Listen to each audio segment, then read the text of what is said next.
Is shooting just under 70% through his first dozen games. Last night, big man finished 10 for 11 from the field to become the first Laker to record a 20-plus points, 15-plus rebounds while shooting 90% from the field since Shaquille O'Neal against the Celtics in 2002. That is exactly what you just said in the last block, correct, Big Game? I saw it somewhere. I just couldn't get it at all. I know 90% was very efficient, but he's, some people like to say, oh, he's a big. He's got to be, nasty. He's got to go. He's not tough enough. Some guys just like to fit into a good system, and I think Ayton is one of those guys. He's a really good team player. He's efficient when the team is playing well. So, and I think he's back to a place. Man, that's an ugly floor. He's back to the place where he's comfortable with the team and how things are rolling. And I think this is what we expect. But you know what's weird, James, when you say bigs to be nasty. If you really think about it, there are no nasty bigs in the league anymore. It's three. Jokic, yeah. It's three. Draymond Green is one. He's not really a big. He's little. And the Detroit Pistons have two on their team. And so that's it. Everybody else is like, they all want to shoot threes and fluff. You look across the street, the Clippers, Lopez, he's shooting three. Zubac, he's not really that. Then you go over to San Antonio, you got their 7'8" guy. He's shooting threes. There are no nasty bigs, so Ayton fits right in. It's just they have to use him. They have to come out and say, okay, you know what, Luka, we know you're the star. AR, we know you're the second star because LeBron out. Let's establish a game on the inside. Why? Because most coaches, oh crap, they're killing us on the inside. Let's not let that happen. It's gonna make it easier for you on the outside. But oh no, this game is played from the outside in, Allie. And so sometimes the poor big, like my main man, DA, gets forgotten about. Who's the nastiest big you played against, Rob? I know you played with Shaq. You played against him too, so. Probably Patrick Ewing, that whole Knicks lineup with, Anthony Mason, yeah. Did you handle your own? Of course, Allie, I dare you. You had to think about it for a second. I thought about you even asking me a question like that. Okay. The efficiency, the activity, the production, the game, when you think about it tonight up against the front line, the size of the Milwaukee Bucks, how do you anticipate him continuing to be impactful? I always think you have to play smart and, don't, overthink the game. And I think you always have to be in some type of attack mode when you're playing against, guys that are going to be coming at you with full force.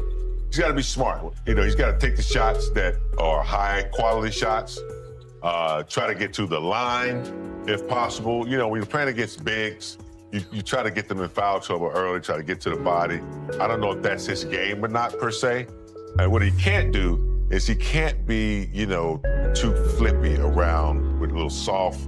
He's got to go in there and get tough, maybe stick one early, to let him know he's there. That's how you get to the line too.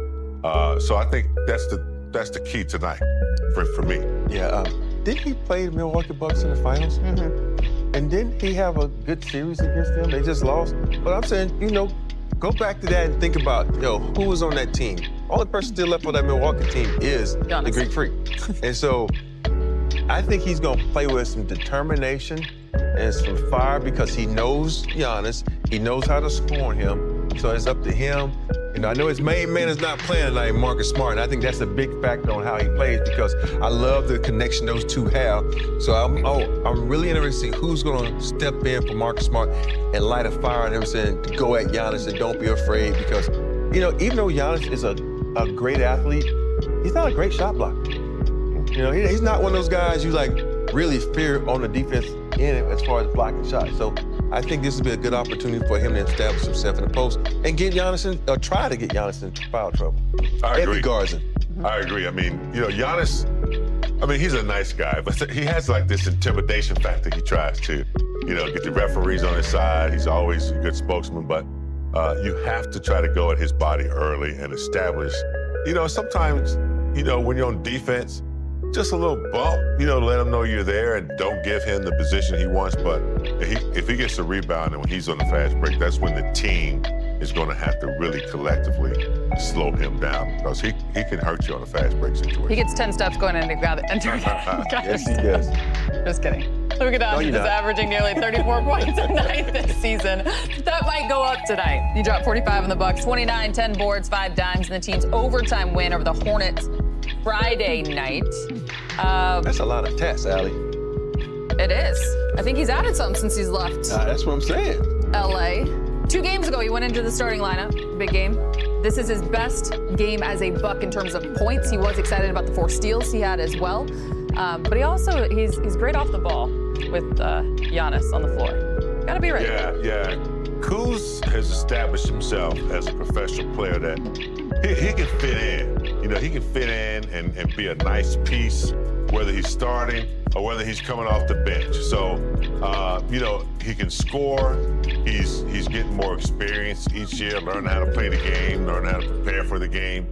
And he's in a good place. And so I like his, you know, his progress. DC was, you know, it was what it was. And he does have that fashion statement, though. That's a little, you know, cuckoo for Cocoa Puff sometime when he comes out with some of that stuff. But all good. As long as he can drop 29, I'm all right. Is that a watch?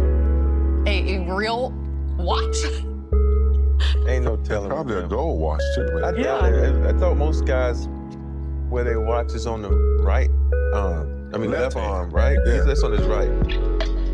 Ain't no telling what those Fashion. Kuz is so He's a little different. He might be getting paid or whatever. He's a little different. He probably is. You know him. He's maximizing his notoriety as best as he can.